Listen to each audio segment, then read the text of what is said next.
Bapak Denny Laksono. Selamat datang Bapak. Yang mana orangnya? Yang pojok kanan. Tadi dia ngapalin Mbak? Iya.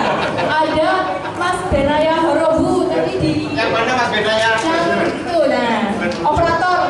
Oh, Ada di operator sementara. biar di situ dulu nanti aja. Dan Benaya itu tempat apa?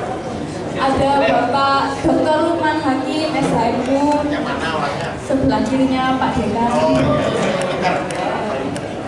Ya, hadirin yang berbahagia, hari ini kita akan melaksanakan sesi diskusi bersama para cast dan sutradara dari film dokumenter Dirty Vote yang sekarang lagi viral dan puluhan juta yang nonton di YouTube. Maka dari itu, Fakultas Hukum memberikan kesempatan untuk melakukan diskusi bersama dengan para pemantiknya langsung. Sebelumnya, kita dengarkan sambutan dulu dan selaku pembuka acara Bapak Rektor Universitas Udayana Malang pada Bapak Anwar. Saya dulu baru itu Pak Rektor. Ya. Baik, terima kasih. Assalamualaikum warahmatullahi wabarakatuh. Para audiens semuanya, para narasumber, Pak Rektor, terima kasih sudah datang di acara diskusi pagi ini. Memang rekor nih pendaftarnya 278. Tidak tahu yang lainnya kebom atau gimana, yang datang baru sedikit ya, nanti penuh-penuh di sini nggak apa-apa ini. Karena para narasumber ini jam 12 harus isi acara yang sama di Surabaya, maka silahkan kesempatan pagi ini tanyakan, bener nggak film ini nggak bener. Ini ada yang nggak setuju kan dengan film ini? Cecar sekarang. Sebenarnya ini yang tukang bom, tukang provokasi, sekarang cecar. Jadi kalau di sini ada Bapak Intel, catat, nggak apa-apa Bapak Intel, selamat datang juga. Ini cecar. Jadi tanyakan, bener nggak ini film ini fitnah? Tanyakan, bukan ada orangnya, gitu ya. Baik yang pro maupun kontra film ini lebih kepada bersifat pendidikan politik pada kita semua ya. Pendidikan politik untuk kita semua, tidak ada maksud lain. Jadi tidak ada maksud lain. Saya kira itu aja. Selamat berdiskusi dan tanya langsung kepada si pembuat film. Atau mungkin bahasa lainnya provokator gitu kan? Kan enggak juga ya. Begitu. Oke.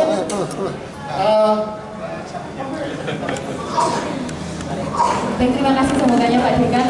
Selanjutnya untuk membuka diskusi kita dengarkan dulu sambutan dari Bapak Rektor Universitas Udayana Malang kepada Bapak Dr. Anwar. Kami persilakan. Sekaligus buka ya. Oke. Bismillahirrahmanirrahim. Assalamualaikum warahmatullahi wabarakatuh. Waalaikumsalam warahmatullahi wabarakatuh. Selamat pagi, salam sejahtera untuk kita semuanya. Yang saya hormati, yang kita hormati, kita banggakan Mas Bedi dan Mas Dendi yang sudah jauh-jauh datang ke kita, ke Malang. Saya hormati juga bersama dengan Mas Benaya ya. Kemudian narasumber kita ada Pak Sudiasi Ketua Hakim, ada Pak Dekan dan semua kolega. Para mahasiswa saya banggakan. Saya cerita sedikit singkat aja. Jadi ini acaranya mendadak. Jadi malam Selasa jam 9.10 malam kami bergabung di Forum Masyarakat Sipil Malang. Itu diskusi, ada roadshow dari teman-teman sutradara dengan aktornya. Mau ke Surabaya dan mau ke Malang kalau bisa.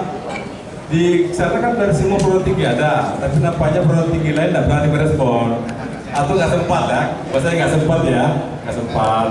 Saya pikir kita asumsikan nggak sempat ya. Kebetulan saya bergabung di sana di grup itu. Terus saya bilang saya tunggu respon dari Pak Dekan Hukum dan Pak Sugarlain. Kemudian Pak Sugarlain menyampaikan mana Pak Rektor ya, oke, bidang kamu selalu siap. Oke, bidang kamu selalu siap. Kenapa? Karena perguruan tinggi itu tidak boleh menjadi menara gading. Dia harus hidup dalam suasana keilmuan. Fungsi sosial harus dijalankan. Ini film ini ditonton 25 juta lebih sekarang ini. Benar ya? Ini barangkali rekor tertinggi ya, penonton film yang singkat dan terbanyak di Indonesia ya. Luar biasa ya. Dan ini kalau diikuti nanti filmnya luar biasa, betul-betul paparan akademiknya luar biasa. Kental. Jadi ini kita tidak bicara tentang masalah dukung-mendukung, kita nggak soal tentang siapa presidennya, nggak soal yang penting. Yang kita soal tentang bagaimana film ini yang banyak menjelaskan tentang peristiwa-peristiwa faktual, narasi-narasi akademik, bisa diuji coba, diuji di bidang agama. Teman-teman semua dari bisa mengujinya. Betulkah ini fitnah? atau sama dengan kata Rocky Gerung, fitnah yang benar, ya, barangkali itu ya. Oke, saya singkat aja, barangkali itu. Selamat datang buat Mas Beri dan Mas Dandi. Semoga ini, mohon maaf karena caranya masih kami masih libur, Mas, jadi masih sepi. Tapi insya Allah dengan tidak mengurangi hal itu, insya Allah acara berjalan dengan baik. Dengan ucapan bismillahirrahmanirrahim, kita buka acara dengan resmi ya. Langsung saja kita serahkan kepada MC ya. Saya akhiri, assalamualaikum warahmatullahi wabarakatuh. Waalaikumsalam warahmatullahi wabarakatuh. Terima kasih Bapak atas sambutannya. Baik para teman-teman mahasiswa sekalian serta para tamu undangan, saat ini adalah waktunya sesi untuk diskusi bersama. Jadi monggo yang mau ditanyakan juga silahkan. Yang mau mengkritik daripada mengkritik di kolom komentar, mumpung ada sutradaranya langsung boleh langsung ditanyakan. Untuk melanjutkan sesi diskusi, saya serahkan kepada moderator. Ya, silakan Pak. Silakan.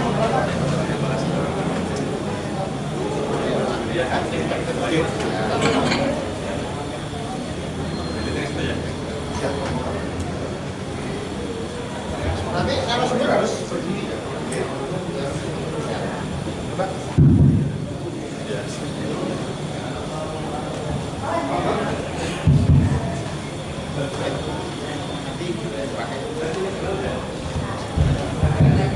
Assalamualaikum warahmatullahi wabarakatuh. Terima kasih kepada Mbak MC tadi. Saya ingin pantun dulu ya pertama-tama. Menangkap rusa ke tengah hutan. Rusa ditinggal dimakan macan.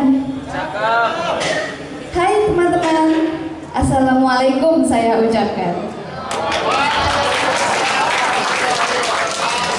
Saya agak lucu ya. Pertama-tama terima kasih kepada seluruh pemateri dan penanggap yang telah hadir pada acara hari ini. Saya ucapkan juga terima kasih kepada seluruh peserta yang sudah berkenan menyempatkan waktunya hadir di diskusi kali ini.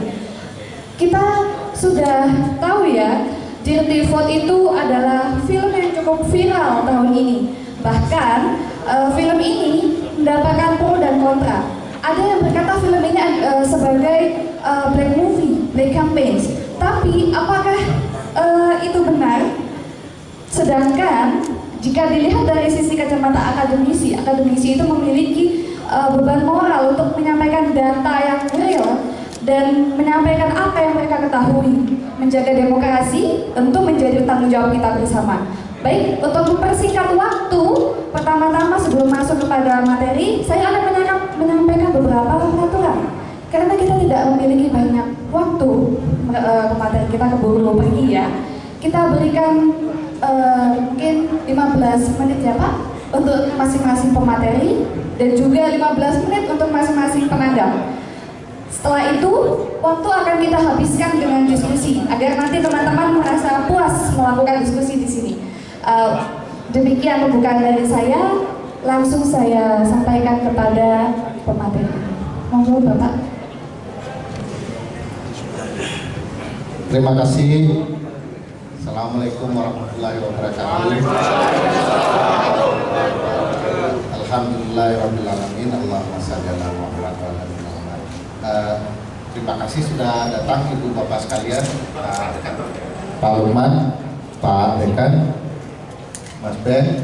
Mas Ben harusnya di sini karena ikut bertanggung jawab. Saya kecilnya dulu pernah di Batu, jadi saya pernah besar di sini sekitar 4 tahun, lalu pindah ke Padang ikut orang tua karena masih bayi waktu itu. Jadi Malang, Batu itu kota bersejarah. Jadi walaupun jumlah penontonnya tidak sebanyak kota-kota lain, kami memang harus hadir ke Malang karena Malang adalah bagian yang sangat penting. Anyway, karena sudah banyak tuduhan juga, walaupun banyak pujian ya, film ini sudah hampir 27 juta, mendekati angka 30 juta. Di 3 channel resminya saja sudah lebih 20 juta. Tapi apapun fitnah kami terima dengan lapang hati, konsekuensi bagian dari membuat sesuatu yang harus kita tanggungjawabkan. Tapi nanti kalau ada di antara kita di ruangan ini bisa menuduhkan kepada kami di film itu apa-apa yang merupakan fitnah tanpa data yang valid, kami akan berikan dua pernyataan yang mengatakan film ini fitnahnya di sini, datanya tidak ada, data kami begini. Nah, dapat dua tentang perubahan partai politik, karena partai kita anggap sebagai masalah. Nanti ya. Nah, begini teman-teman sekalian, tuduhan fitnah itu macam-macam. Bagi kami itu melarikan dari substansi yang dibicarakan di dalam film ini. Contoh fitnah yang menurut saya baik ya adalah memfitnah saya menjadi kader PKS. Bang Uceng dituduh sebagai kader PDIP dan Mbak Bibip sebagai kader Nasdem. Nah, ini PKS sama PDIP join ini hanya terjadi di daerah ya, di nasional belum terjadi. Kami dituduh partai-partai itu, tapi kami anggap lumayan lah ya. Karena 3 partai ini masuk parlemen kan, jadi fitnahnya ada menarik juga. Kalau Mas Dandi difitnah lebih dahsyat, PKI. Sudahlah tidak masuk parlemen, jadul lagi kan. Fitnahnya macam-macam, tetapi menurut kami menjauhkan dari substansi yang ingin disampaikan. Misalnya tuduhannya ini dibiayai oleh CIA, padahal harusnya lebih bagus kan MI6, lebih Inggris kan, supaya kami bisa dituduh James Bond ya. Jadi makanya kami sempat bercanda tuh, kenapa kita tidak buat nomor kartu tanda anggota partai politik, tapi nomornya 007 gitu. Tapi sekali lagi fitnah itu tidak berdasar asal ucap ya, supaya orang kemudian tidak membahas substansi. Per detik ini, Pak, nggak tahu 1 jam kemudian, per detik ini tidak satu pun pernyataan yang bisa membantah substansi film. Per detik substansi. Kalau saya dituduh PKS, yang lain oke, tidak substansial, bukan bagian dari film ya. Mas Dandi dituduh PKI juga bukan bagian dari film. Mas Dandi itu lebih luar biasa unik, sudah PKI dianggap ikut aksi 212 dan agen CIA. 3 hal yang sulit digabungkan ada di Mas Dandi. Nah, makanya kalau mau bicara substansi lebih menarik sebenarnya. Benarkah ada sebuah peristiwa yang mendadak di mana undang-undang tidak memperkenankan Gibran menjadi calon wakil presiden? Diubah dengan cara-cara yang melanggar nalar dan etika moral publik. Misalnya, sudahkah teman-teman ikut menyelidiki data kami bahwa Gibran yang melalui Almas mendaftarkan permohonan di hari libur? Kantor pemerintah mana yang buka di hari libur? Jangan tepuk tangan dulu, Pak. Hanya di Indonesia. Hanya di Indonesia, khusus hanya untuk anak presiden. Pertanyaannya, dari mana data bapak-bapak? Jawabannya sederhana, dari risalah putusan dan putusan Mahkamah Konstitusi. Nah, siapa yang mau bantah? MK pun tak sanggup membantah. Kan MK yang paling tertuduh luar biasa. Anda buka di hari libur, membuka kesempatan untuk anak presiden. Siapa yang berani membantah? Nah, itu sebabnya hari ini kami mau datang untuk kemudian bicara soal, mari bicarakan substansi film ini. Bahkan ibu bapak sekalian harus ketahui, film ini tidak diperuntukkan bagi pemilih 02, kan tujuannya begitu ya, untuk berubah pilihan. Bagi kami tidak ada satu apapun di muka bumi kecuali kehendak Allah ya, di muka bumi yang bisa mengubah pilihan para pemilih 02. Karena apa? Mereka memilih atas dasar kecintaan kepada Prabowo Ansip. Misalnya goyang gemoyang tidak ada tandingan. Misalnya bahwa Pak Prabowo itu lucu. Bagi aktivis 98 mendengar Pak Prabowo itu lucu sudah hampir pingsan sebenarnya. Karena geng mereka kan yang merasakan kisah-kisah masa lalu itu ya. Begitu dianggap orang ini Jenderal Kopassus, ahli strategi perang, dianggap lucu, itu miris bagi teman-teman 98 ya. Dan bagi kami tidak akan mengubah siapapun. Yang ingin kami sampaikan kepada publik begini, dua hal penting. Satu, ada kecurangan pemilu. Teman-teman semua wajib tahu semua rekayasa hukum mengarah kepada kecurangan itu. Seluruh kebijakan mengarah kepada kecurangan itu. Kedua, yang ingin kami sampaikan, teman-teman semua wajib tahu siapa pelakunya. Salah satu intelektual dadernya, karena ini fakultas hukum ya, pelaku utamanya adalah Presiden Republik Indonesia. Kami bahkan tidak ingin menggunakan perasaan dan nurani kami untuk membidas apa yang terjadi. Yang kami ingin tampilkan adalah fakta-fakta hukum. Itu sebabnya tidak ada di film ini kami mengurai apakah ada potensi Joko Widodo menikahkan adiknya dengan Pak Anwar Usman sebagai pintu belakang untuk anaknya bisa masuk. Tidak ada di film. Padahal logis. Logis nggak Pak? Tiba-tiba dinikahkan jadi ketua MK, adiknya lalu makan durian itu ya. Bagi yang melihat video makan durian, lalu kemudian tiba-tiba Gibran bisa maju menjadi calon wakil presiden melalui putusan sang Bapak. Nggak kami bahas. Karena bagi kami terlalu emosional. Tidak ada urusan dengan film ini. Yang kami bahas adalah fakta persidangan. Apa fakta persidangannya? Ketua MK-nya adalah Paman Gibran. Salah satu pemohonnya adalah PSI, yang ketua partainya adalah adik Gibran. Lalu ada pemohonnya yang bernama Almas. Di dalam permohonannya didalilkan bahwa dia adalah fans beratnya Gibran.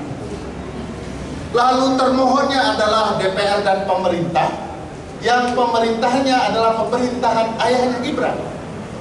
Ada sebuah persidangan yang isinya Gibran semua. Fakta hukum. Jadi kami dengan lapang hati ya, dengan wajah yang senang kalau film ini dikritik supaya integritas Mas Dandi itu dipertanyakan orang. Karena film-filmnya yang diserang dari film-filmnya adalah individu-individu di film itu, bukan substansi yang dijelaskan dalam film, termasuk di film kami. Kan enak juga ya jelek-jelekin Mas Dandi kan, agak lebih syahdu ya kalau kita bisa mengetahui fakta-fakta lain yang mungkin tidak sesuai dengan film. Jadi kami senang. Tetapi segala fitnah yang bertebaran di media sosial, nanti teman-teman silahkan baca. Mas Dandi, saya, Mbak Bibit, Bang Uceng itu dibicarakan soal-soal yang tidak penting. Tapi jujur saja kami tidak ingin membahasnya serius. Jadi no hard feeling lah, kami tidak akan masukkan ke dalam hati. Jadi kalau ada teman-teman yang mengkritik kami, mohon maaf, kami akan bercandai. Kami suka bercanda, jadi kami candain aja. Oh, aktor, sebenarnya panggilan aktor itu menyakitkan hati ya. Sebagai dosen ya, aktor kan dianggap kami berakting. Padahal Mas Dandi buat film dokumenter, dosen lagi ngajar, menjelaskan fakta-fakta yang terjadi. Tapi ya nggak apa-apa kalau disebut aktor oleh pihak-pihak lain, kami terima aja. Siapa tahu ada tawaran-tawaran membintangi film ya. Saya bilang ke Mas Dandi, saya barusan ditelepon James Cameron, kan beliau sutradara film Titanic dan Avatar ya. Saya berharap ditawarkan main film Titanic 2 dan Avatar 3 ya. Jadi kan sapu-sapu kan sama-sama di laut. Tetapi ya apapun ya soal film ini, kami berterima kasih kepada teman-teman. Film ini jadi berarti bagi kami semua karena teman-teman mulai membicarakan betapa culas dan buruknya perpolitikan kita. Kan mulai bicara ya. Dulu kan baru disimpan di kelompok-kelompok kecil tertentu. Sekarang satu republik bicara soal sistem pemilu yang curang dan bermasalah. Jadi kami senang karena kesadaran orang terhadap politik mulai tinggi dan medianya berkembang yang namanya film. Dan tidak semua orang menikmati film dokumenter. Dan harus teman-teman akui dan orang-orang itu akui bahwa mereka tanpa sadar menikmati cerita di dalam film ini. Apa tandanya? Mana ada orang nonton film dokumenter 1 jam 57 menit sampai selesai. Kenapa? Karena mereka kemudian sadar, oh selama ini kita ditipu ya. Oh selama ini maksudnya. Coba, siapa yang tahu maksud pemekaran Papua menjadi 4 provinsi baru? Kalau tidak film ini.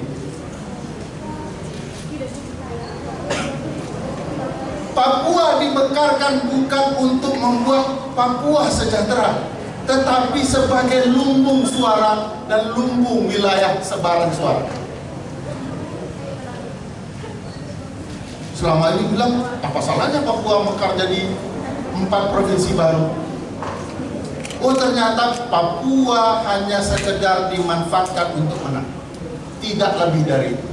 Kami atas nama rasa kecintaan terhadap saudara di Papua, kami tidak mau Papua hanya dimanfaatkan untuk hukum politik, tapi nanti lupa soal kebijakan hak-hak teman-teman di Papua. Nah, baru ada yang sadar, oh gitu maksudnya, karena teman-teman di film ini. Siapa yang baru sadar? Ternyata putusan yang meloloskan Gibran hanya ditentukan oleh 3 suara hakim MK. Itu artinya tidak mayoritas. Film ini kasih tahu. Walaupun dulu sudah pernah dengar-dengar ya, tapi film ini kemudian menjelaskan detail uraian-uraian apa yang sedang dipermainkan di dalam film.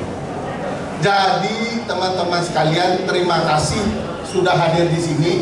Kita mau memberikan sesuatu bahwa ini harus menjadi penghukuman bagi teman-teman partai politik dan politisi yang selama ini bilang publik bisa mudah ditipu. Nanti mereka juga akan lupa setelah pemilu. Hari ini kita hadir setelah pemilu, mau memberitahu mereka kita tidak lupa apa yang Anda lakukan. Semacam film I Know What You Did Last Summer lah, gitu ya. Kami tahu kok kerjaan kalian ketika pemilu kemarin. Kami tidak lupa, kami masih diskusikan. Oleh karena itu silahkan tanya kami apapun fitnah yang terdengar ingin kawan-kawan kami jelaskan, kami akan jelaskan.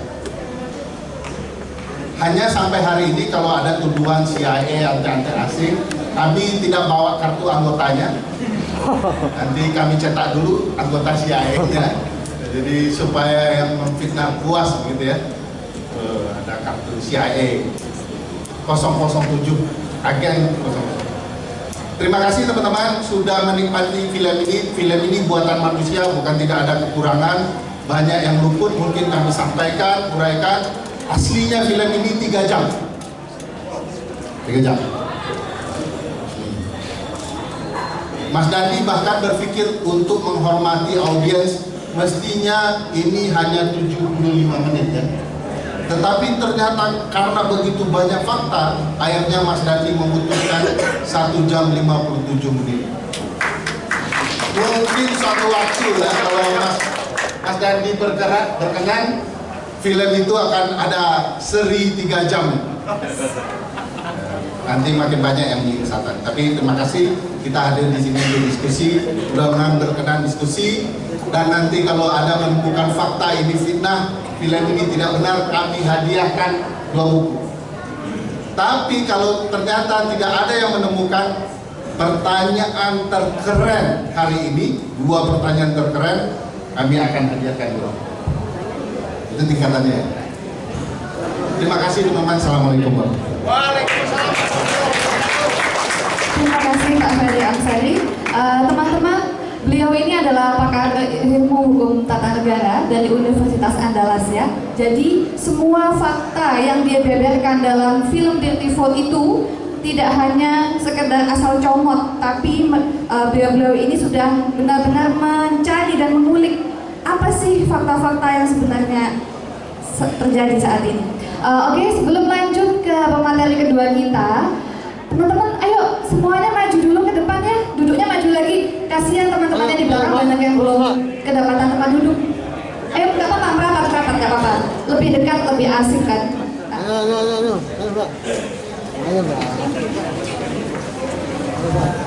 Oke.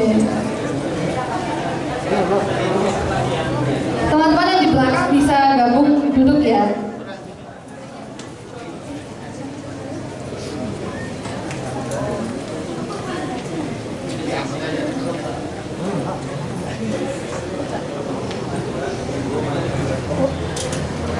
Ayo mohon dipercepat duduknya, merapat ke depan. Oke. Sudah ya, bisa kita mulai ya?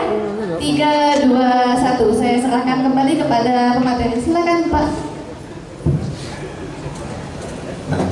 Terima kasih teman-teman semuanya. Assalamualaikum warahmatullahi wabarakatuh. Silakan teman-teman di belakang yang mau bergabung maju saja, karena yang paling belakang biasanya Intel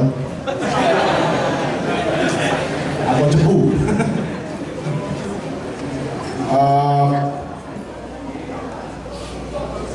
Saya mengapresiasi kampus Widyagama yang mengambil keputusan untuk menjadi tuan rumah dari roadshow Dirty Vote, seperti halnya kampus-kampus lain di kota-kota yang sudah kami lalui di Jogja, Solo, dan nanti Surabaya, bahkan Semarang atau nanti Bandung. Semuanya adalah kampus-kampus yang progresif dan bukan kampus-kampus merek besar. Tuhan, saya nggak ngerti dengan apa yang terjadi pada kampus-kampus bermerek besar dan biaya mahal itu. Biaya mahal nggak? Seperti halnya pada setiap peristiwa sejarah, kampus-kampus mapan itu selalu menjadi pihak yang terakhir, menjadi bagian dari perubahan. Mereka wait and see, mereka nunggu, tengok kanan kiri, kalau aman mereka nyebrang, kalau nggak aman mereka pulang. Dan karena itu sekali lagi saya memberikan apresiasi kepada teman-teman di Widyagama, Pak Rektor, Pak Dekan, semua sivitas akademika yang mulai lagi membangunkan atau mengambil posisi di mana seharusnya intelektual berada. Dan juga kawan-kawan yang hari ini hadir di sini, walaupun mungkin sebagian karena disuruh absen. Enggak ya? Enggak ya? Oke, baik. Oke teman-teman yang belakang, maju yuk. Daripada saya pikir kalian intel, maju. Diisi yang tengah, masih kosong. Bahkan intel juga perlu pintar, jadi biar cepat, biar dekat. Ya. Intel kan nggak harus rekam doang, harus analisis gitu ya. Kalau cuma rekam, kirim aja kamera, nggak usah kirim Intel.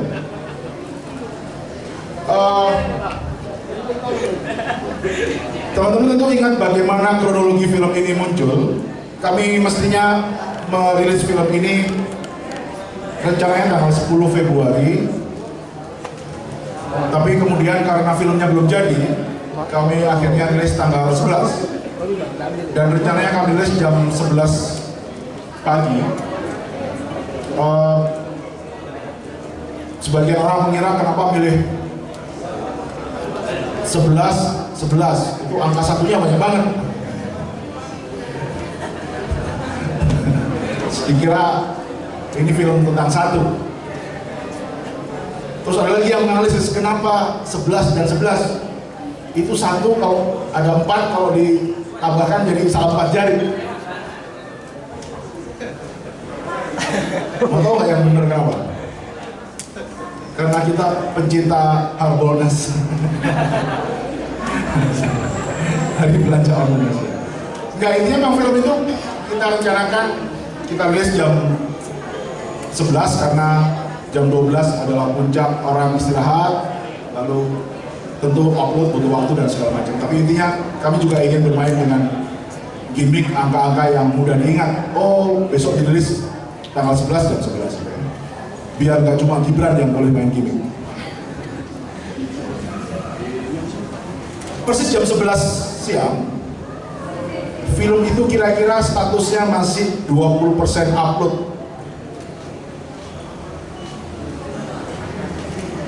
Tapi kemudian sekitar jam 11 kurang atau mungkin jam 11 lewat sedikit,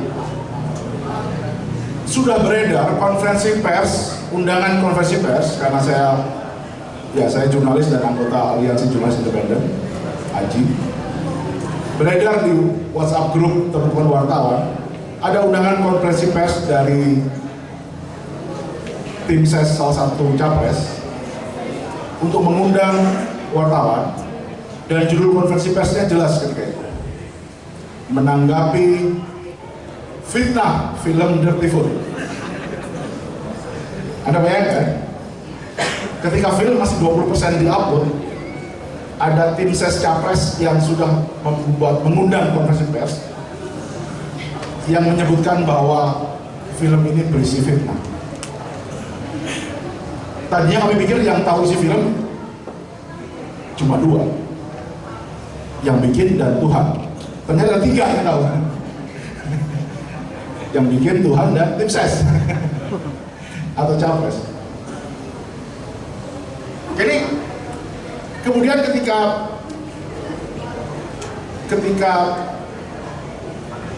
jumpa pers itu diadakan dan menyebut bahwa ini adalah film fitnah, saya perkirakan semua orang yang berbicara sebagai tim ses itu, kalaupun mereka menonton, mereka baru menonton 20 menit. Karena film benar-benar sudah terupload sekitar jam 11.30. Dan filmnya 1 jam 57 menit, hampir 2 jam. Artinya kalau mereka menonton mulai setengah 12, misalnya, kalaupun beneran menonton, selesai jam setengah 2, lalu kemudian 20 menit kemudian, 30 menit kemudian merespon.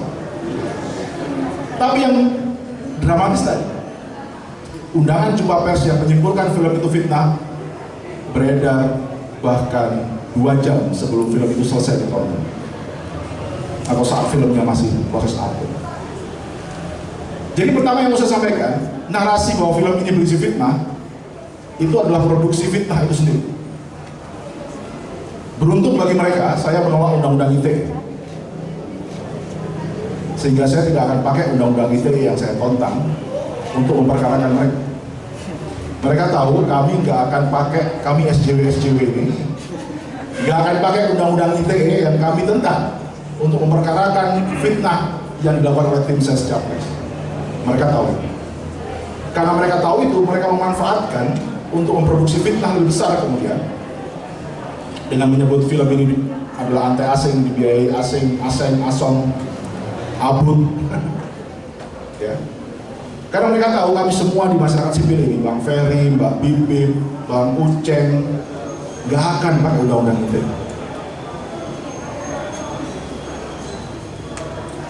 Jadi entah itu kelemahan atau sesuatu, tapi yang jelas itulah yang dipakai untuk terus-menerus, bahkan mantan menteri seperti M. Lutfi menyebut saya bagian dari 212 karena pernah memproduksi film Rayuan Pulau Palsu dan Jakarta Unfair di masa Pilkada DKI 2017. Padahal film itu nggak ngomongin soal pilkada, film itu ngomongin soal masifnya penggusuran di Jakarta. Tapi karena film itu muncul bersamaan dengan pilkada, kemudian dianggap merugikan salah satu paslon. Jadi bayangkan menjadi PKI dan 212 di saat yang bersamaan.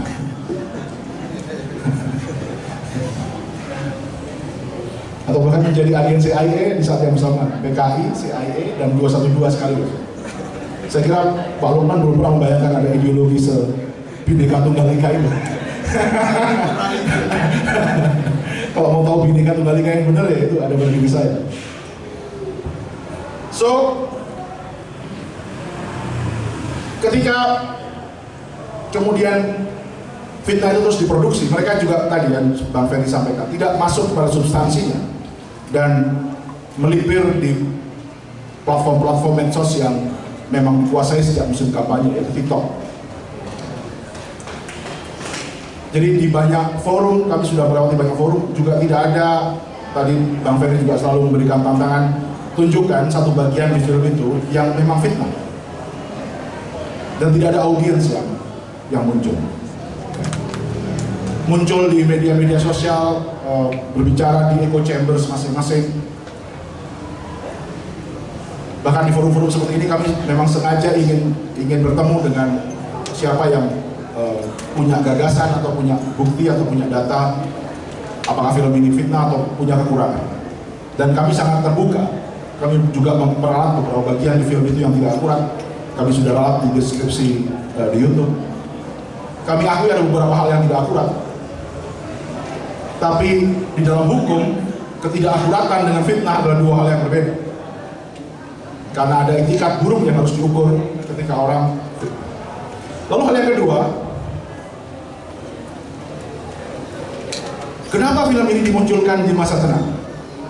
Apakah ini pertanyaan sejuta umat?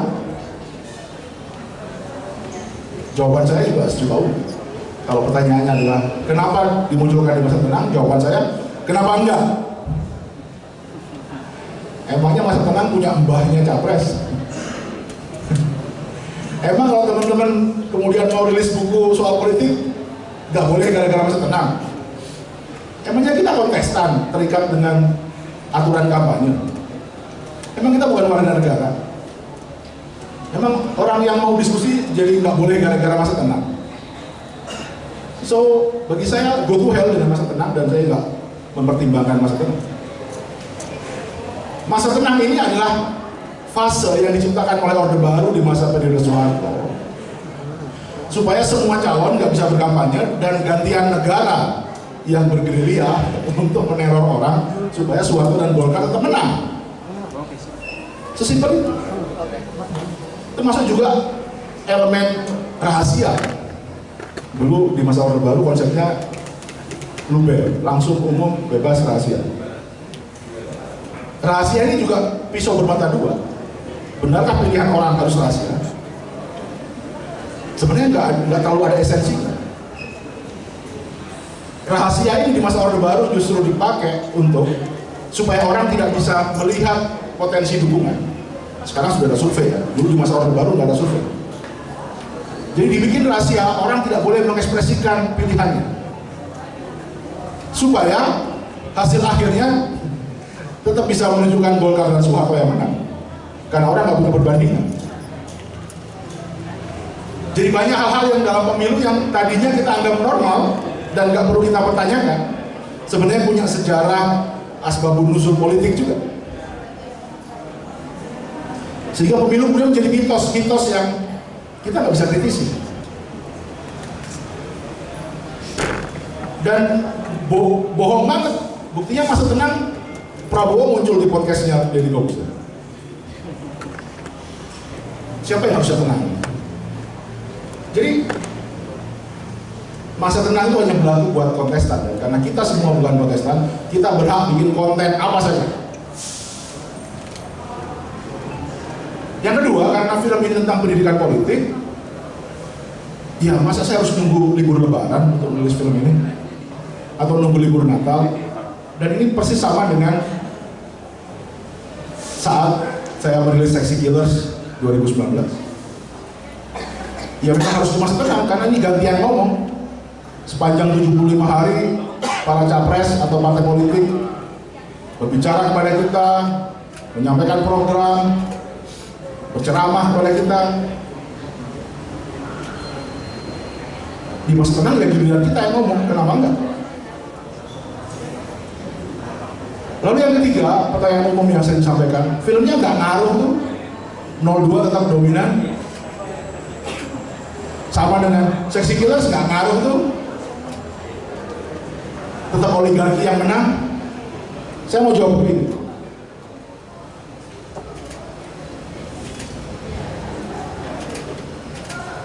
kalau benar film itu bisa mempengaruhi elektoral, ya orang nggak akan bikin partai politik, cukup bikin studio. Kalau benar film itu bisa mempengaruhi hasil pemilu, ngapain capek-capek bayar surveinya Kodari atau DJA? Bayarnya sutradara. Kalau benar film itu memang tujuannya untuk menang dan kalah dalam elektoral, dia ngapain bayar buzzer atau konsultan politik atau bikin safari atau bikin desa Anies atau bikin selepet Imin atau bikin tabrak Mahfud atau bikin joget-joget, nggak perlu, bikinnya film.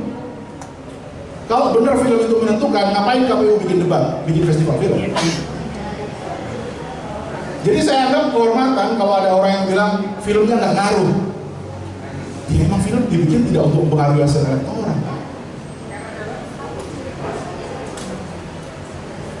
Tapi itu saya anggap pujian, karena berarti mereka takut sama film sampai mengira film bisa mempengaruhi hasil elektoral. Bukan podcastnya Deddy Corbuzier,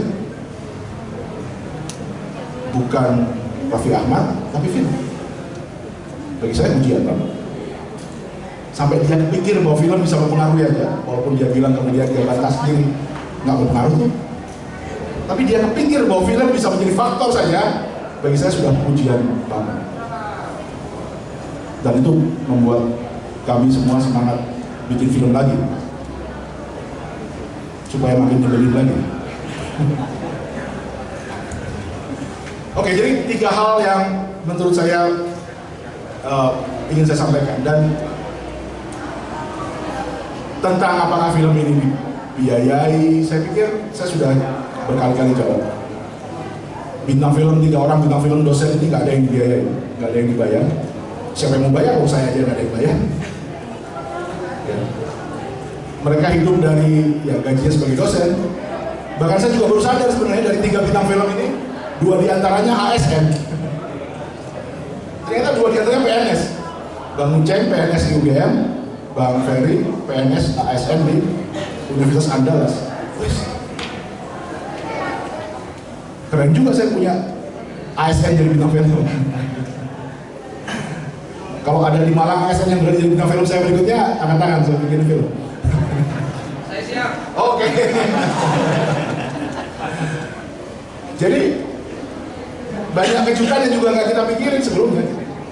Nah, karena saya melihat 3 orang ini adalah orang yang paling kompeten ngomongin hukum tata negara, sudah menjadi ahli di MK berkali-kali, juga menjawab pertanyaan kenapa bukan ahli yang lain, kenapa mereka ya, ahli lain ada nggak yang punya jam terbang berurusan dengan MK seperti mereka?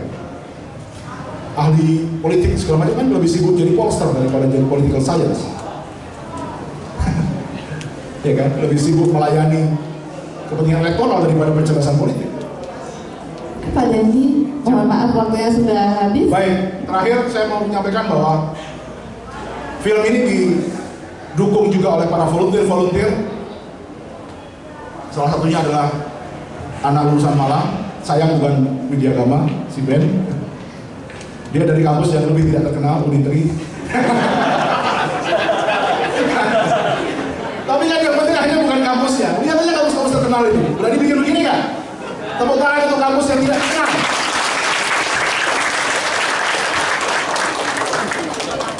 Go to hell dengan kampus-kampus yang terkenal. Lulusannya, saya bilang ke Bang Uceng, Orde Baru itu dosa terbesar dari UI. Presiden Jokowi ini yang paling banyak dosanya adalah UGM. Baik, jadi nanti kita akan dengar bagaimana band mungkin berproses dalam film ini supaya teman-teman mendapatkan gambaran lebih utuh apakah benar film ini bagian dari kampanye hitam. Katanya saya bikin black movie, padahal saya maunya bikin blue movie. Terima kasih. Terima kasih Pak. Ya, mohon maaf, waduh, nanti saya berusaha. Kegiatan ini bisa berlangsung karena kolaborasi ada teman-teman Malang Corruption Watch, ada ini wakilnya Malang MCW, kemudian AJI, Aliansi Jurnalis Independen, oke, kemudian LBH Surabaya, LBH Surabaya Pos Malang, LBH Pos Malang langsung ya, dulu Surabaya Pos Malang, LBH Pos Malang, kemudian ada BMU Universitas Widya Agama Malang, dan sebagai penyelenggara tempat ini, saya kira itu. Mas, tak koreksi ini, saya sesama kampus ini, nggak enak ini. Jadi Bang Benaya ini anggota AJI Malang, Aliansi Jurnalis Independen Malang, yang lolos seleksi mengikuti ekspedisi Indonesia Baru bersama Bang Dendi. Satu-satunya di Malang dia, mahasiswa Uniti. Masih mahasiswa, udah selesai. Udah, alhamdulillah, sudah lulus, alhamdulillah. Nah, jangan tanya berapa tahunnya.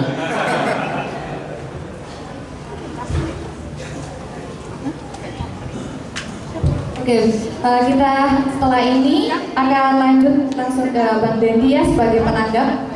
Monggo dipersilakan Bang Dendi, 15 menit. Benaya. Terima kasih. Oke, terima kasih teman-teman sudah datang. Salam kenal. Saya Benaya Harubu. Saya asalnya dari Sumba, Nusa Tenggara Timur. Saya kuliahnya lulus tepat waktu Pak, 4 tahun Pak. Ya. Saya sendiri, saya cerita sedikit, kami ada 4 orang yang keliling Indonesia. Salah satunya Mas Dandi, 3 di antaranya Pak Farid Gaban, usia 62 tahun. Yang satunya Mas Yusuf Premodo, saya yang paling muda. Karena saya paling muda, saya ingin mulai dari TikTok.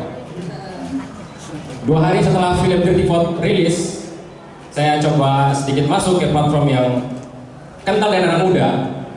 Mungkin mulutnya tidak sepedas di Twitter, saya pikir begitu. Saya coba upload satu video saya nyengir depan behind the scene waktu syuting Dirty Vote. Saya posting bilang sudah capek-capek bikin film Dirty Vote, malah dituduh black campaign, dituduh film partisan, dibilang film ini bukan film netral gitu.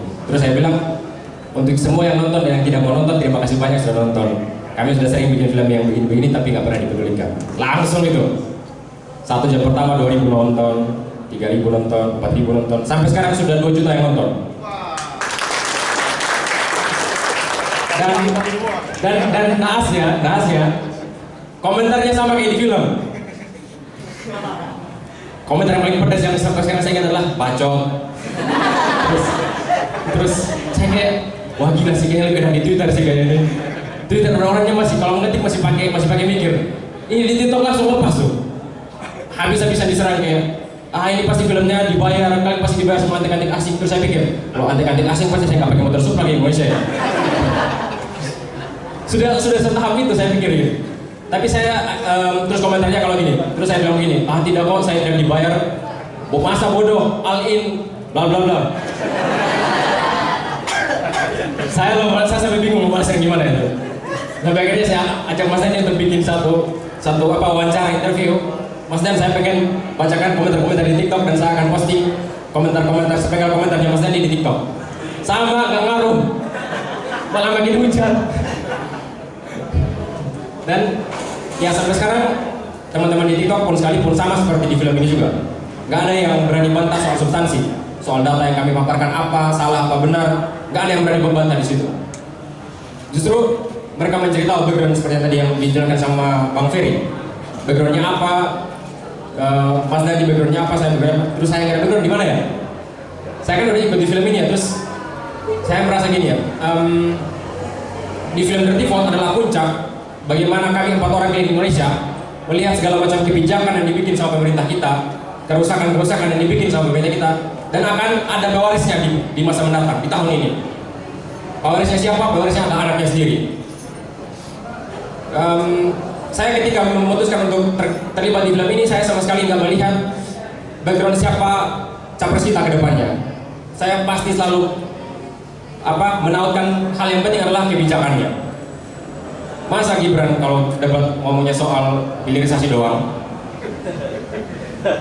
Kasihan saya lah yang udah jauh-jauh ke sana ke daerah Sulawesi, teman saya yang udah ke Maluku, udah ngelihat kerusakan yang dibikin gara-gara dapat hilirisasi kayak gitu. Jadi, ayolah, masa kita anak muda mau selalu dicap sebagai anak muda yang gak berpikir, milih capres karena gemoy. Ayah ampun, saya bingung juga mau bantah. Itu kebenaran yang saya temukan masalahnya. Jadi permisi Pak, saya ini sebagai penanggap komentar ini atau penanggap ini, karena saya bagian dari ini soalnya. Jadi itu sih yang sedikit cerita dari saya, bahwa semua yang terlibat di film ini adalah orang-orang yang nggak dibayar. Saya ngedit seharian penuh sampai selesai film ini dirilis jam 11. Teman saya Yusuf ngambil gambar, nggak dibayar. Kami full ingin melibatkan diri kami.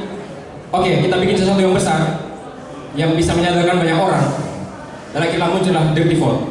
Ini adalah puncak keresahan kami setelah 424 hari keliling Indonesia pakai motor. Puncaknya adalah kami tuangkan di Dirty Vote. Tapi setelah ini apakah ini akan selesai? Tidak sampai di sini. Kami akan terus keliling seperti ini. Akan terus bertandang ke teman-teman di kota-kota manapun, akan membicarakan apa yang kami temukan di lapangan, apa yang kami sudah lalui sepanjang proses yang panjang ini. Itu saya, terima kasih. Terima kasih Mas Benaya. Ya, seperti itu ya. Fakta itu sulit dicari, dan ketika dicari, ditampilkan realitanya bagaimana, orang itu gampang mengkritik. Tapi ketika disuruh coba ulas lagi bagaimana sih, kira-kira kalau kalian sendiri yang cari, kebanyakan netizen bungkam. Begitu ya. Hidup itu nggak asik tanpa kritik, jadi nggak apa-apa ya dikritik filmnya. Semakin dikritik berarti semakin banyak sebenarnya yang fokus ke film itu. Oke, kita lanjut ke penanggap kedua. Beliau ini adalah Hukum Tata Negara dari Fakultas Hukum Universitas Widagama Malang. Pak Lukman, dipersilakan. Terima kasih saudara-saudara sekalian. Assalamualaikum warahmatullahi wabarakatuh. Selamat datang di kampus Universitas Widagama. Saya akan berperan sebagai dosen. Saudara sekalian, mencermati film ini, memang saya sudah beberapa kali menonton.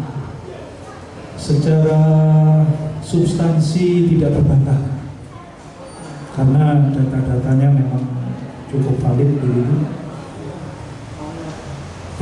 Ini adalah satu langkah yang bagus memicu kita semua, terutama warga kampus, Mas. Warga kampus ini memang maaf hari ini agak sedikit perlu disuntik mungkin ya, dengan film seperti Dirty Vote ini. Jadi saudara-saudara sekalian, kampus adalah sebagai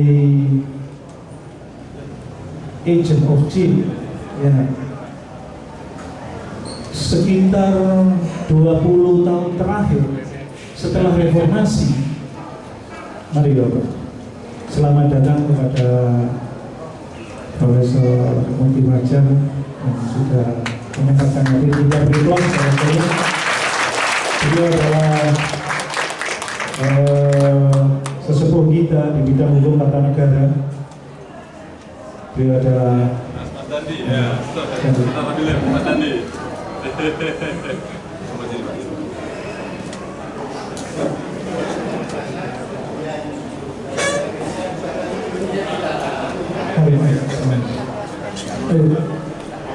Alhamdulillah,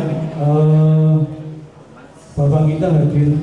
Beliau bukan hanya sekedar pengajar, akan tetapi juga aktivis, pelaku sejarah. Bagaimana pergerakan untuk bagaimana menegakkan sistem ketatanegaraan kita di Indonesia. Mohon izin, berhenti saya lanjutkan sedikit. Bapak Ibu sekalian, saudara-saudara sekalian, sekitar setelah reformasi kita ini sepertinya kehilangan darah untuk bagaimana menegakkan sistem ketatanegaraan ini. Memang reformasi kita tahun 98 sampai 2000 itu memang kita hanya mampu merubah undang-undang saja, undang-undang dasar saja. Tapi kita tidak punya blueprint, kita tidak punya format bagaimana reformasi ke depan. Sehingga yang terjadi apa? Yang terjadi adalah tambal sulam. Dari presiden ke presiden kita tidak terjadi tambal sulam, akhirnya kita terbelalak. Tahu-tahu Jokowi tadi presiden. Kita semua terbelah dan kita kena euforia bagaimana dengan tampilan yang proletar, tampilan yang sederhana. Bukan hanya orang awam yang terbius, orang-orang kampus pun juga terbius dengan itu. Budayawan terbius, agamawan terbius semua dengan ya gimmick-gimmick ini, gimmick ketatanegaraan, gimmick ketatanegaraan. Tapi pada hakikatnya kita orang kampus itu resah. Ini reformasi ini tidak ada format, tidak ada blueprint. Jujur saja saya tidak bisa berpanjang lebar. Hari ini menangnya 02 ini, maaf, ini mungkin berkah dari Tuhan kepada kita untuk kita orang kampus menyiapkan blueprint ke depan. Untuk orang kampus menyiapkan tidak sekedar reformasi, tidak sekedar kita orang kampus diajari menyuarakan kebenaran tidak berdasarkan kebencian, berdasarkan akal sehat. Boleh otak panas tapi hati tetap bisa. Mari kita tata negara kita. Kita sudah habis lagi. Ya, akan tetapi saudara-saudara sekalian, ini adalah contoh misalkan hari ini. Hari ini demokrasi kita tidak ada oposisi. Eksekutif sama legislatif tidak ada oposisi. Yang kalau sudah tidak ada oposisi, apa yang terjadi? Persekongkolan. Semua kebijakan policy adalah persekongkolan antara eksekutif sama legislatif. Yang terjadi ini hari ini. Maka saya sebagai pengajar, saya berharap kita semua di agama, mari sama-sama kita jangan sampai lesu darah lagi. Kita bangun negara kita. Tadi disampaikan oleh Mas Ferry, Mas Dedi juga, kemudian juga Mas Ben disampaikan film ini bukan untuk paslon, bukan untuk apa, tapi film ini adalah untuk menggugah kita semua bahwa kesadaran-kesadaran mengenai kehidupan bernegara ini adalah tanggung jawab kita. Kita bukan hanya berpikir untuk mengalahkan ini, tidak. Dan ini pergerakan-pergerakan ini saya mencermati setelah Jokowi jadi, maka dengan hasil euforia yang seperti itu saudara-saudara sekalian, maka semuanya menjadi saudara, termasuk akademisi, dipengaruhi oleh mahasiswa juga. Mahasiswa akhirnya transaksional kita. Mahasiswa yang dipikirkan apa? Hanya nilai saja. Ya, cium tangan dosen untuk apa? Supaya dapat nilai A. Ini fakta. Ya. Enggak, ini fenomena kemarin, bukan sekarang. Ya. Ya, saya meskipun bukan aktor jangan diprotes. Itu kehidupan kita transaksional dan hasilnya hari ini kepekaan. Mana ada kampus-kampus yang sudah menyuarakan seperti zamannya seperti zamannya Profesor Raja. Beliau adalah aktivis anti berdarah-darah memperjuangkan kebenaran di kampus. Ya, mahasiswa, maka ini adalah momen bersejarah. Kampus Widyagama, mari kita sama-sama berdoa. Hari ini adalah momen bersejarah kita untuk bangkit. Momen bersejarah kita untuk bangkit bagaimana memperjuangkan kebenaran.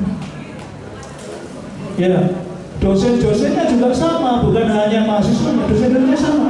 Dari seminar ke seminar, dari konferensi ke konferensi, dari simposium ke simposium, untuk apa? Untuk mendapatkan supaya bisa jadi guru besar.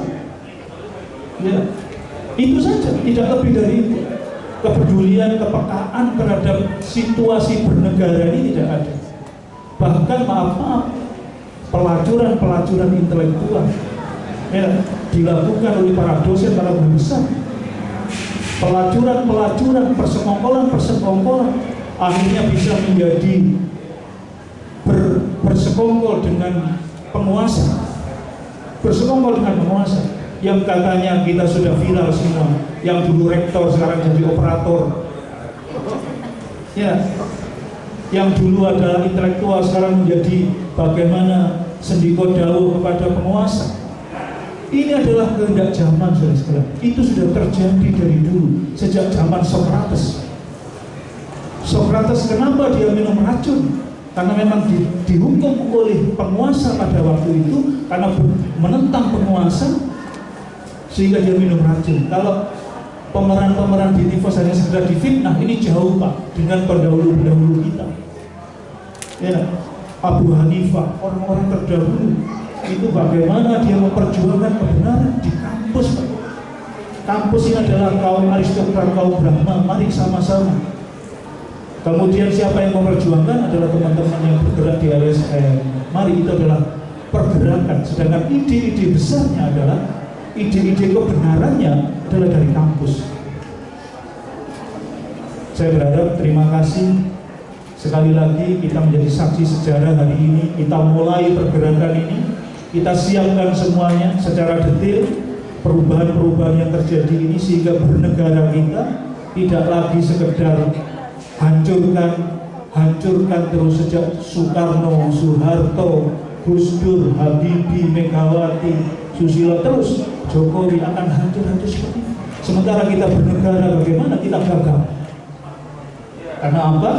Karena kita terlalu emosional mencermati sesuatu. Jadi ini adalah merupakan kajian yang sangat bagus, pemantik dari film Tifos ini, membangkitkan semua kita orang-orang kampus untuk bagaimana bukan sekedar bergerak, tapi kita mengkaji secara mendalam bagaimana detailnya negara ini dibangun.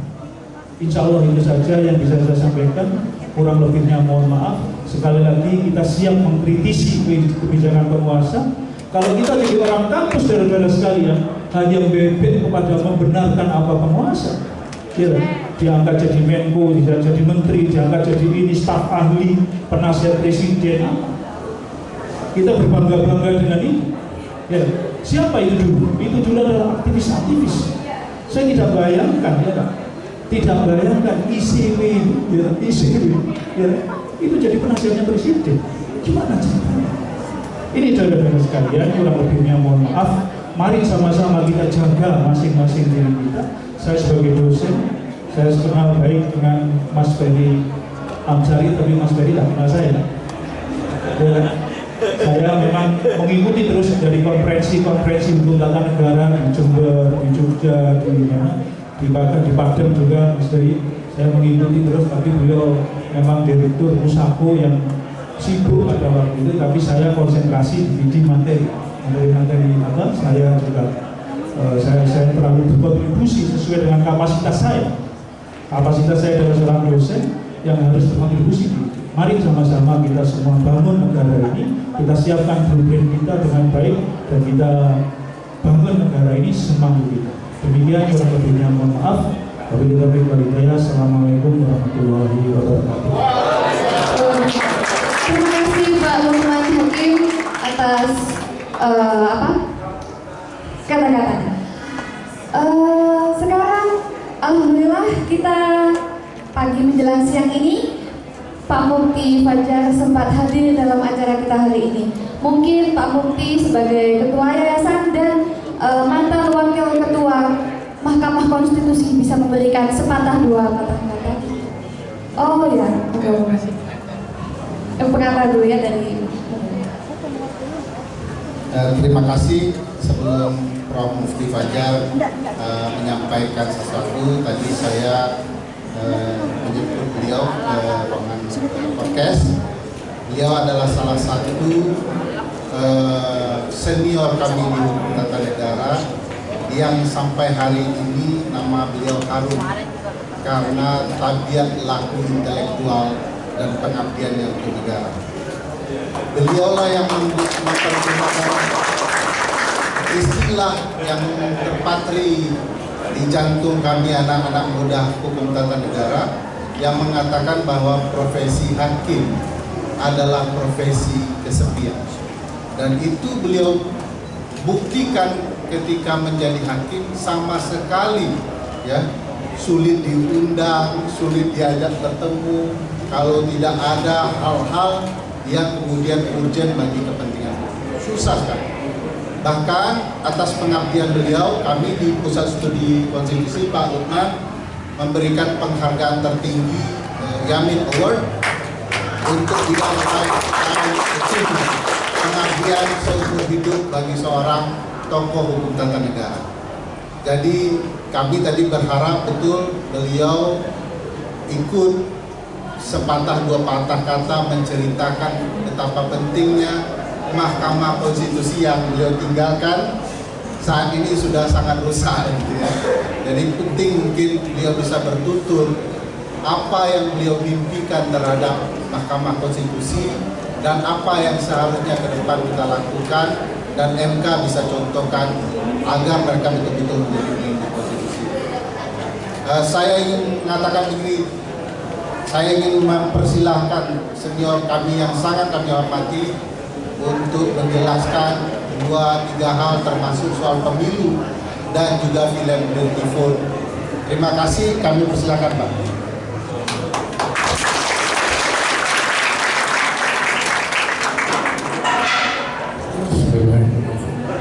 Terima kasih saudara-saudara saya ini saudara muda saya. Saya itu sebetulnya adalah Assalamualaikum warahmatullahi wabarakatuh.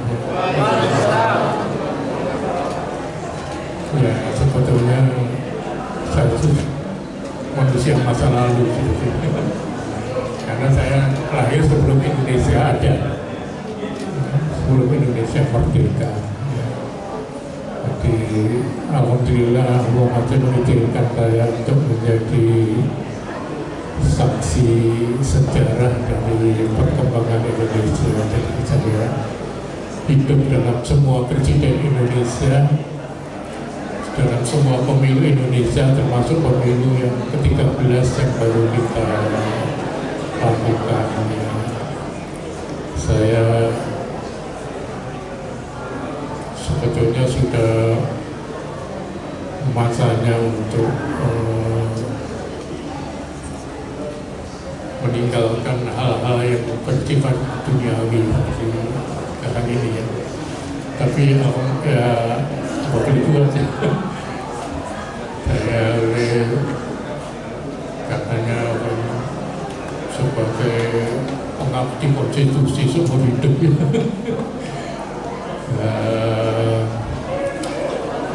Jadi pemilu yang baru berlangsung ya, kita mulai dari yang terakhir itu adalah pemilu kelima sejak reformasi. Dulu ketika reformasi itu kita tentu berharap banyak. Reformasi itu sudah 25 tahun. Mungkin sudah masanya generasi baru memikirkan kemungkinan reformasi jilid kedua.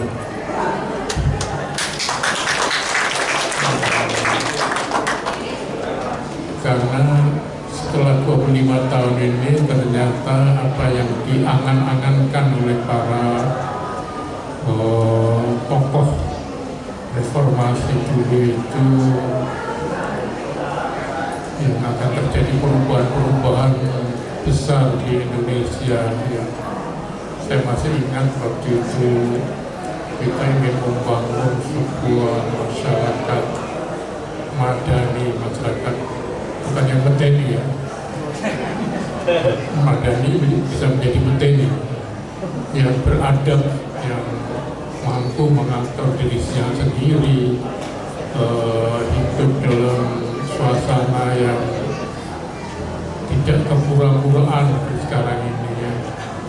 Jadi kalau dulu memang kampus Widyagama ini kampus yang menggeliat pada era-era reformasi dulu.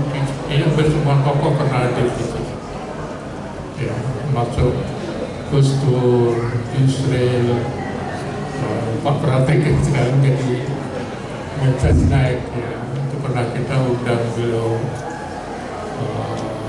tokoh di sini yang hampir semua tokoh kita,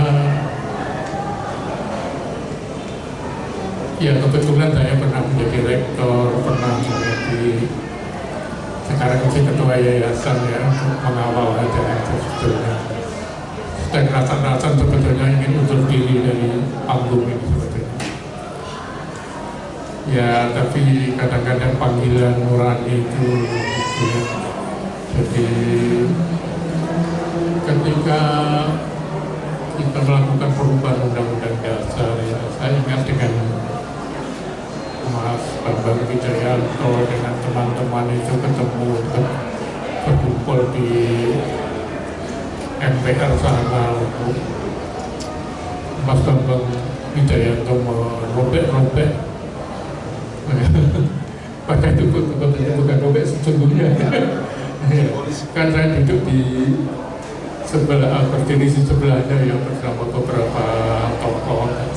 Ada beberapa yang sudah almarhum, termasuk tokoh dari berbagai macam komunitas.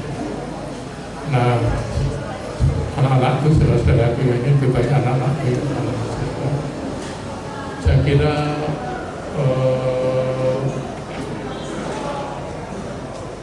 ya itulah, perubahan-perubahan itu memang harus terus-menerus dilakukan ya. Setelah 25 tahun perlu reevaluasi tentang makna reformasi, reevaluasi tentang institusi-institusi yang dulu sangat dibanggakan ya, seperti MK, KPK ya, dulu andalannya itu kalau mendengarkan andalan reformasi itu adalah pada kehadiran MK, kehadiran KPK yang kita ikut mengawalnya sejak awal ya. Tapi ternyata memang ya semuanya tidak ya tadi itu mungkin banyak hal yang tidak ada konsep yang sesungguhnya yang jelas ya. Perubahan undang-undang dasar ya sudah diubah, waktu itu ada keinginan untuk perubahan lagi, tapi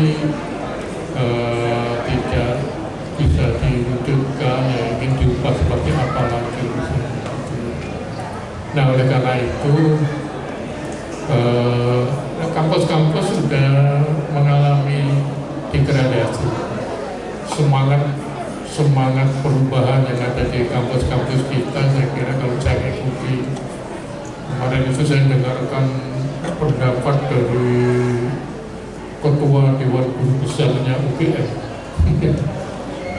tentang pemilu ini, masanya kita untuk rekonsiliasi macam-macam ya, damai kembali ke semula dan sebagainya. Tapi memang pemilu damai, pemilu cerdas, pemilu damai cerdas dalam arti yang apa? Jadi sebetulnya kita sudah mengalami kerusakan mental itu ya sejak Orde Baru. Padahal dulu Orde Baru itu ingin perubahan sikap mental dari Orde Lama ke Orde Baru. Tapi mental Orde Baru ternyata mental yang diwariskan kepada generasi era reformasi juga masih dilanjutkan di era reformasi. Pengalaman kesejarahan Indonesia, ketatanegaraan Indonesia, presiden-presiden kita ini banyak yang mula-mula bagus-bagus ya, tapi sesudah itu mereka mengakhiri jabatannya dengan hard landing, tidak soft landing.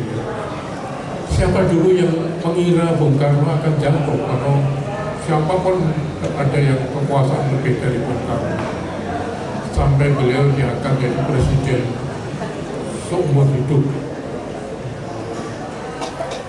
Nah, diganti oleh presiden baru Pak Harto yang tidak seumur hidup tapi 40 tahun, ya, sekitar 40 tahun. Siapa yang akan mengira Pak Harto juga akan mengalami hard landing seperti Bung Karno yang seorang proklamator yang mengakhiri jabatannya dengan tidak mulus, ya. Pak Harto tidak mulus. Kemudian Gus Dur baru 2 tahun sudah harus berhenti. Beliau orang yang luar biasa, ya. Saya sudah kenal dan diskusi dengan Gus Dur sejak tahun 75, ya di mana kita diskusi tentang HAM dalam perspektif Islam waktu itu.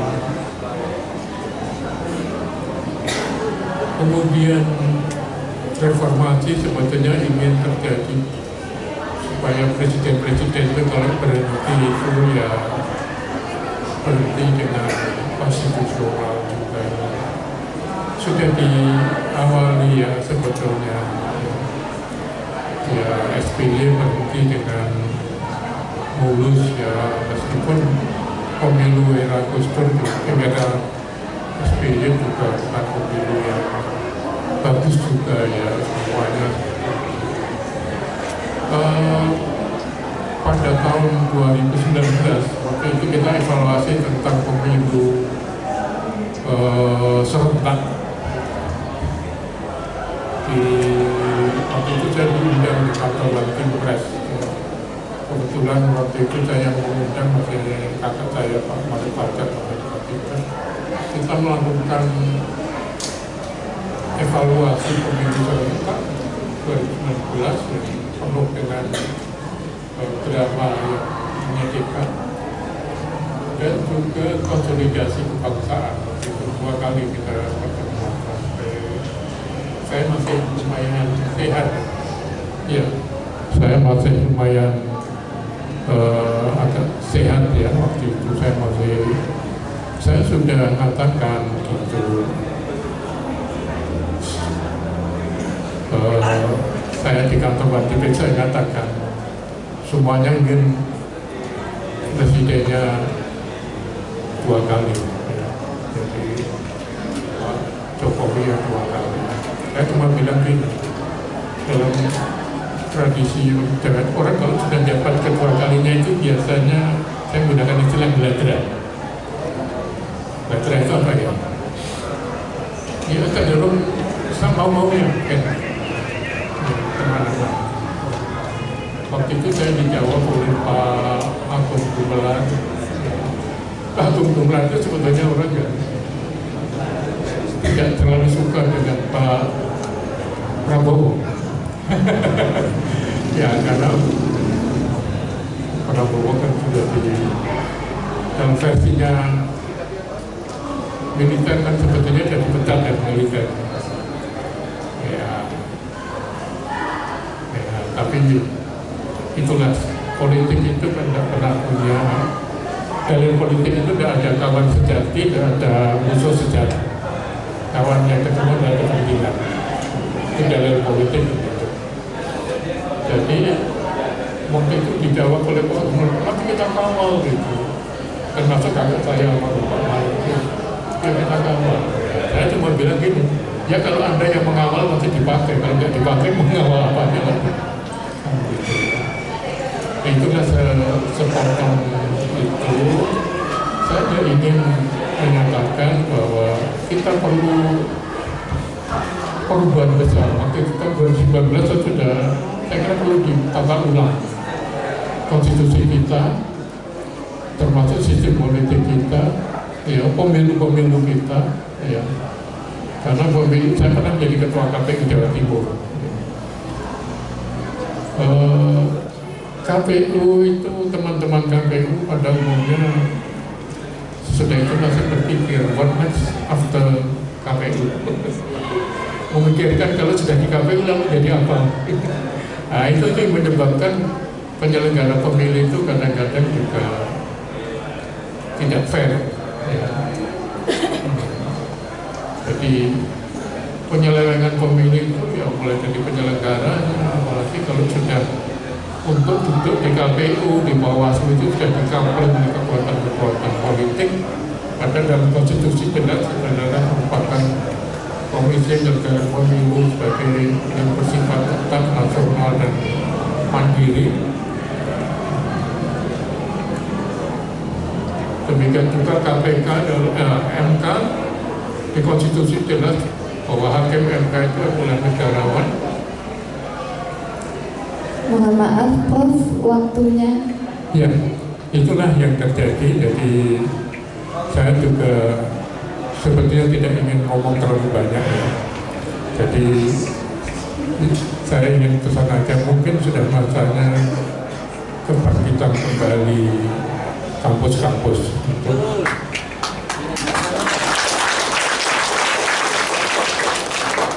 Merupakan perubahan. Mulai dipikirkan from campus to campus untuk memikirkan kemungkinan reformasi jilid kedua.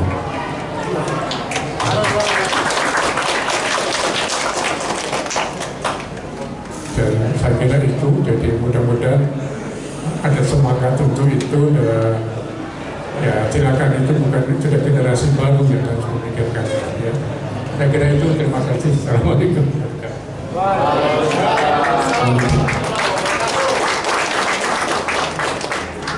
Terima kasih kepada seluruh pemantik dan Pak Mukti Fajar untuk sepatah dua katanya. Saya sapa dulu ya pemirsa di sini semuanya. Bilang hai, biar gak ngantuk. Hai. Gak ngantuk ya, masih mau lanjut ya. Ini sesi yang kita tunggu-tunggu, sesi tanya jawab. Mungkin nanti ada yang bisa menemukan fakta lain atau ada yang mau membantah fakta-fakta yang ditemukan oleh para pemantik kita hari ini. Saya serahkan saja langsung ke teman-teman. Ada yang mau bertanya, silakan. Ini dulu ya, 1, 2, 3 dulu ya, silakan. Mohon izin sebelumnya, pertanyaan biasanya kan ada yang panjang sekali ya. Kita karena keterbatasan waktu, kita to the point saja. Jangan pakai mukadimah ya. Oke, silakan. Karena ini diskusi ya, bukan pertanyaan enggak. Saya sengaja, jadi saya ada yang kurang dari film ini. Pertama, film ini itu tidak menjelaskan bagaimana film ini tidak menjelaskan bagaimana peran di kepala desa ini bagi orang Indonesia ini sangatlah kultural. Yaitu seperti ketika kepala desa bilang apa, si rakyat ini akan bilang apa. Juga perlu sebenarnya perlu juga diberi data bahwa seharusnya ada data tentang berapa sih lulusan kampus-kampus itu berapa persen. Karena artinya demokrasi itu kan rakyat yang berpikir. Lah ketika itu kok kenapa? Pertanyaannya mungkin dari beberapa kita kenapa kok bisa terjadi? Ya karena yang terjadi adalah memang sebagian orang Indonesia itu memang berpendidikan. Itu harus terjadi bersama gitu. Mungkin di sini kita berdiskusi sama intelek ya, tapi ketika saya ada di tahlilan ditanya, ya yang terjadi adalah memang Jokowi itu kuat banget. Itu kenyataannya. Bahkan kemarin saya juga nanya sama orang lulusan 98 itu bilang jangan-jangan Jokowi itu sebenarnya ada ancaman besar, makanya dia harus anaknya yang ini. Dan itu imajinatif sekali, itu pemikiran orang di Indonesia. Nah pertanyaannya adalah kenapa kok kita seperti itu gitu? Jangan-jangan emang kita memang sebodoh itu menurut saya. Nah menurut saya ini perlunya universitas ya untuk tidak menjadi kaum teknokrat, yaitu kaum yang hanya yang penting kerja, yang penting ini. Itu aja sih dari saya, mungkin bisa ditanggapi nanti. Baik, ini untuk pertanyaannya pemantik mau langsung dijawab atau langsung ya? Tunggu dulu. Oke, pertanyaan yang kedua. Terima kasih. Saya mulai dari terinspirasi dari film Siti 9 yang mana itu Prabowo dan Joko Widodo meskipun berdebat tapi punya kepentingan sama. Gitu. Dan mengalir pada Ditivor hari ini saya punya pemahaman tentang demokrasi, pembohongan demokrasi, terus bohongan pemerintah dan lain sebagainya. Jadi kompetisi hari ini di antara 3 calon, Anies, Prabowo, dan Ganjar. Apakah punya skema yang sama punya selera yang sama seperti tahun 2019? Itu pertanyaan saya. Karena punya kepentingan yang sama atau tidak dalam hal ini, kepentingan dalam perusahaan bisnis. Jadi mungkin itu pertanyaan saya kembalikan. Terima kasih. Mungkin satu penanya lagi ya. Terima kasih.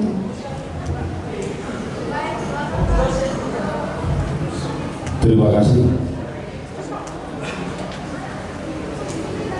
Tidak pakai mukadimah. Jadi tadi dari materi yang disampaikan oleh narasumber, putusan MK dari 9 anggota MK, cuman ada 3 anggota MK yang memutuskan ataupun mengabulkan atas permohonan dalam sidang. Mungkin saya butuh pemahaman kalau kolektif kolegial itu harusnya kan prosentasi anggota MK itu harus lebih dari 50%. Mohon kiranya bisa diberi pemahaman kepada saya hingga dikabulkannya putusan tersebut terkait 3 anggota MK di antara 9 anggota. Terima kasih. Terima kasih untuk seluruh pertanyaannya. Silakan pemantik 3 pertanyaan dulu tadi, monggo dijawab. Ya, saya tanggapi singkat, Bu. Terima kasih sudah menonton sesi killer. Kalau apakah 3 capres ini punya irisan bisnis? Jawaban saya ada. Ya, teman-teman Jatam sudah membuat kajian yang komprehensif. Teman-teman bisa buka ke websitenya Jatam atau medsosnya Jatam, Jaringan Advokasi Tambang. Dan kalau nonton dibandingkan dengan sesi killer juga menarik, gitu ya. Nama-nama itu konsisten muncul. Nama yang di seksi kilas misalnya yang terkait dengan Luhut, misalnya seorang pensiunan jenderal, juga ada di Anies, gitu ya. Jadi irisan-irisannya nggak terlalu mengejutkan sebenarnya, karena memang ketiga capres ini dan semua partai politiknya masih menggunakan pelumas logistik yang sama, yaitu industri ekstraktif dalam bentuk sawit, batu bara maupun nikel. Jadi yang lebih penting lagi adalah semua partai politik yang mendukung 3 capres ini adalah juga partai-partai yang mendukung Undang-Undang Cipta Kerja, Undang-Undang Mineral dan Batu Bara, dan juga pendukung pelemahan KPK. Jadi bahwa ada calon presidennya yang agak berbeda dengan yang lain, ada narasi perubahan segala macam, saya anggap bonus. Karena mesin politiknya sebenarnya adalah oligarki yang sama. Tapi apakah kemudian momen ini bisa menciptakan fragmentasi di antara para elit? Ini yang menurut saya penting. Kita harus mendorong, meskipun kita tahu mereka mungkin isi dompetnya sama, tapi kita harus mendorong kali ini mereka harus serius dengan apa yang mereka sampaikan ke publik soal perubahan. Teman-teman sudah memberikan suara pada 14 Februari, dan teman-teman percaya bahwa ada yang bilang perubahan, ada yang bilang perbaikan, ada yang bilang lanjutkan. Itu adalah kontrak politik sebenarnya. Jadi kalau tiba-tiba ada orang yang ngaku perubahan kemudian masuk duluan ke dalam kabinet, saya pikir itu perlu diganjang bareng-bareng, gitu ya. Dan momentum ini kita gunakan untuk membuat para elit politik beneran bisa berdebat, terfragmentasi, beroposisi, supaya kita punya demokrasi yang lebih sehat, gitu ya. Tentang pertanyaan yang lain, saya pikir Bang Ferry akan lebih kompeten. Terima kasih. Terima kasih. Jadi Bapak udah nonton film kan? Nonton. Tapi bingung ya? Uceng menjelaskan. Tapi kalau mau disederhanakan begini, bahwa ada 9 orang hakim konstitusi, 4 sudah disenting, tidak ada perubahan undang-undang yang merupakan kebijakan hukum yang terbuka, open legal policy. Mereka dari dulu menolak sesuatu yang diberikan hak oleh Undang-Undang Dasar kepada pembentuk undang-undang untuk mengatur. Mereka nolak itu, konsisten. Kecuali untuk 2 perkara. 1 perkara batas usia pimpinan KPK, dan kedua perkara anak presiden itu sendiri. 4 ini sudah menolak. Tinggal 5 orang.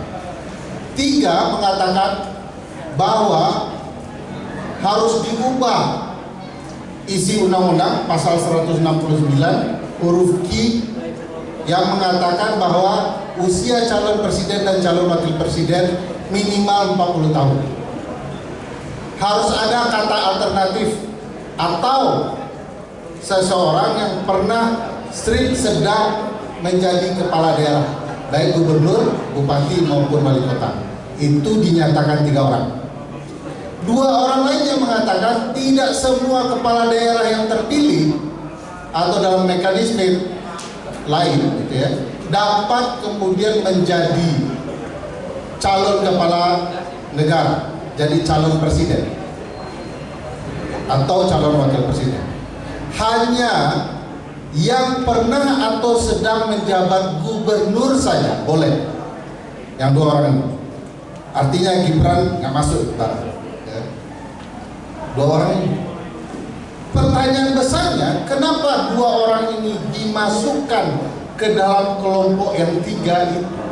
Sampai hari ini masih menjadi misteri. Itu cerita di film. Padahal logikanya tidak mungkin. Yang 2 mengatakan kenapa pilihannya hanya gubernur? Karena gubernur dalam konsep tata negara adalah wakil pemerintah pusat di daerah, sehingga mereka cocok. Tapi nggak masuk wali kota dan bupati. Kapan kemudian mereka ditarik dan dipaksakan di amar putusan? Di pendapat mereka tidak. Jadi bagi kami ini misteri yang harus dijawab. Kenapa dia dikelompokkan menjadi 5 sehingga berubahlah cerita soal putusan ini? Pasti juga tidak ada yang tahu bahwa hakim konstitusi itu sendiri yang menambahkan kalimat tertentu di dalam permohonan. Kami jelaskan di film bahwa sesungguhnya awal permohonan Almas hanya menambahkan kata alternatif pernah menjadi kepala daerah. Kalau kata pernah artinya dia harus selesai menjadi kepala daerah, sementara Gibran belum selesai. Kalaupun dia tiba-tiba berhenti gara-gara kata pernah itu, dia tidak bisa dihitung sebagai pernah menjadi kepala daerah karena dia hanya 2 tahun. Untuk berhenti dan dikatakan pernah menjadi kepala daerah berbasis putusan MK itu sendiri harus 2,5 tahun. Oleh karena itu hakim konstitusi 3 orang yang sama menambahkan pernah atau sedang menjabat, masuklah barang. Saya sebenarnya tidak ingin membuat Prof. Mufti menangis ya, karena pasti saya yakin imajinasi beliau MK itu betul-betul menjadi the guardian of constitution. Tiba-tiba putusan jatuh, Pak Lukman. Saya kenal Pak Lukman, wong disebutkan dalam Al-Quran kok.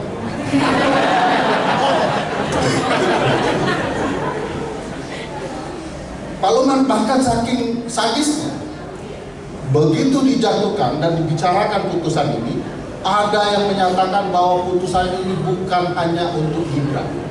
Putusan ini untuk seluruh anak muda hebat-hebat yang punya potensi mengabdi menjadi pimpinan bangsa. Pertanyaan besarnya bagi saya adalah, siapa selain Gibran yang bisa pakai putusan 90 ini? Siapa? Setahu saya cuma hanya anak presiden. Pun ada yang jadi anak ketua partai yang bisa pakai undang-undang ini, tidak bisa pakai putusan ini.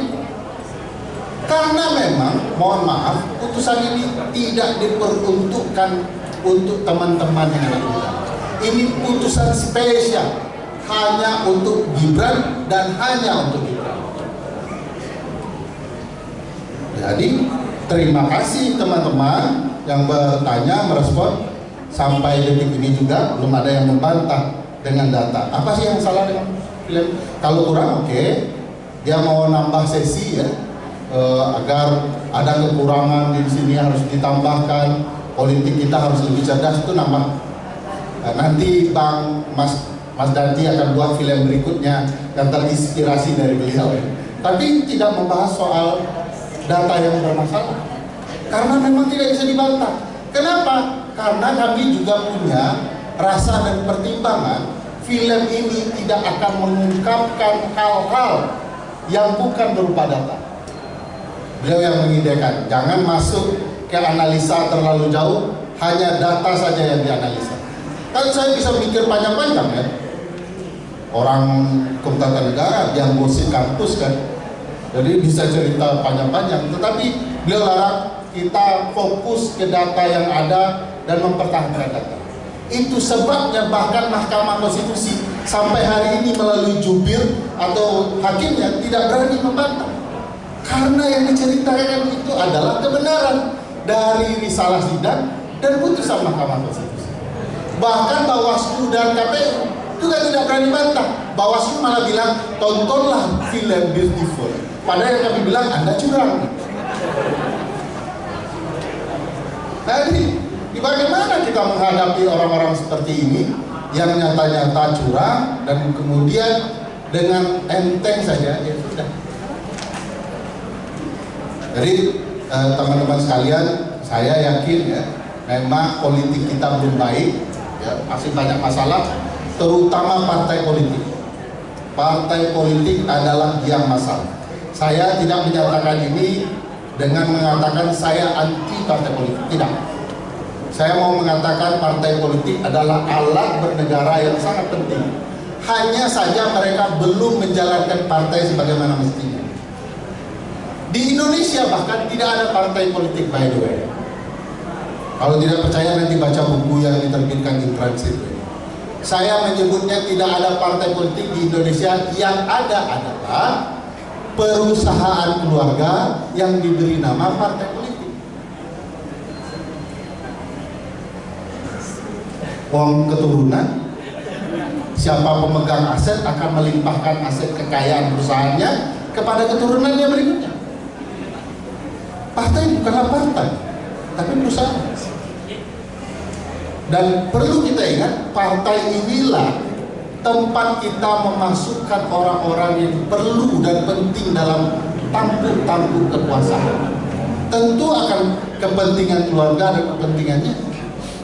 Mohon maaf ya, ada yang ketua partai sudah 30 tahun jadi ketua partai tidak ganti-ganti. Saya tidak menyebutkan Mega, kosongkan pikiran Anda.